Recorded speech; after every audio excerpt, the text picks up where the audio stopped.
So starting the test drive in this Miata here, really like just how this 6-speed shifts. It's very fun to drive. Now it's a soft top roadster, so it's relatively loud in here, but doesn't really bother me.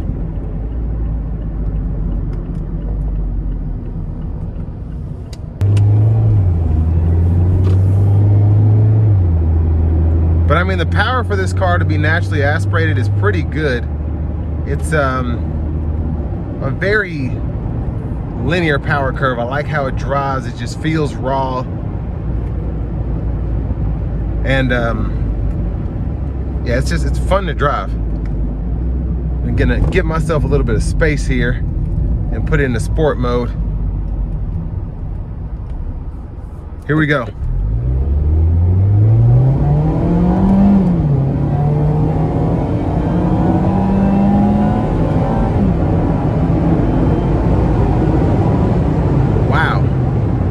So pretty quick. Honestly, that was not what I was expecting. So I mean, that was very impressive for this kind of vehicle. Now it's light, don't get me wrong, but the way that it just redlined, and it was just, that was exhilarating. Now I want to give one more thanks to Chevrolet Buick GMC of Murfreesboro for allowing me to review this car today. I'll leave a link below in the description.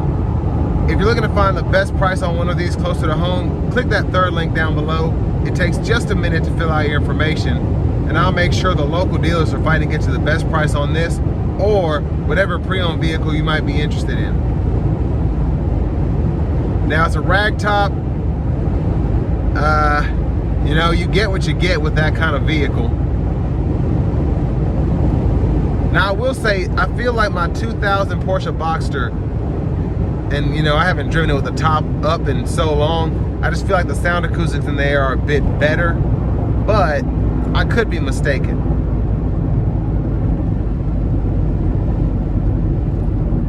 But I really like how this drives. The sound, you know, the wind noise doesn't really bother me that much, especially for the driving experience you get here.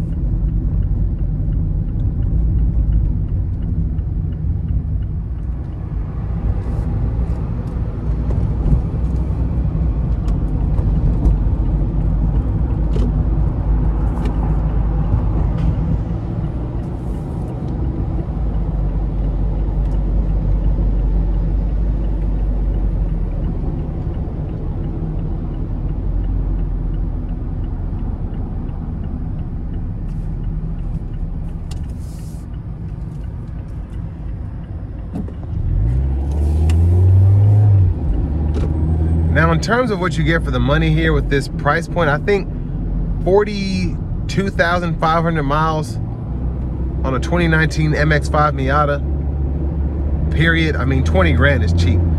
And, you know, the overall driving experience is why Mazda's still making this car. It's why people are still buying it. It's just, there's something about driving a small car like this that's just like a go-kart.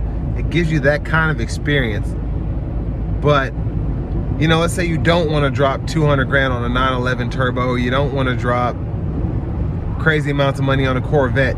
This is something that's just fun to drive. It's not necessarily fast, but it's quick. The engine revs hot. It's a lot of fun, and a lot of people want these cars because that's all they're looking for. They don't need to have the fastest car out on the road.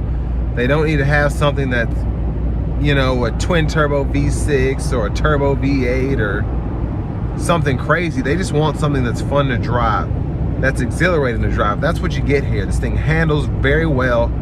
The overall driving dynamics are very precise. You can feel everything. And yeah, it's a lot of fun. If I had known, I probably would have bought this instead of my Boxster.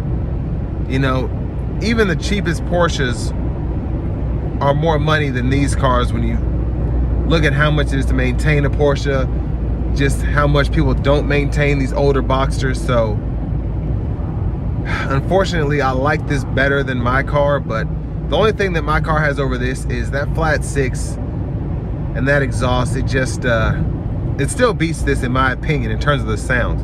But the overall acceleration in this feels better. The overall driving dynamics here feel better.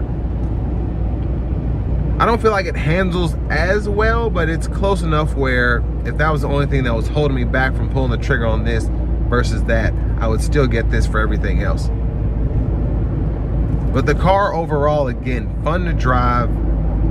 Space, I feel like in my Boxster is a bit better as well, but the little space that's in here is used perfectly so someone like 6'3", like myself, can still drive this thing. So all that being said, this will bring me to the end of my review of this 2019 MX-5 Miata Sport.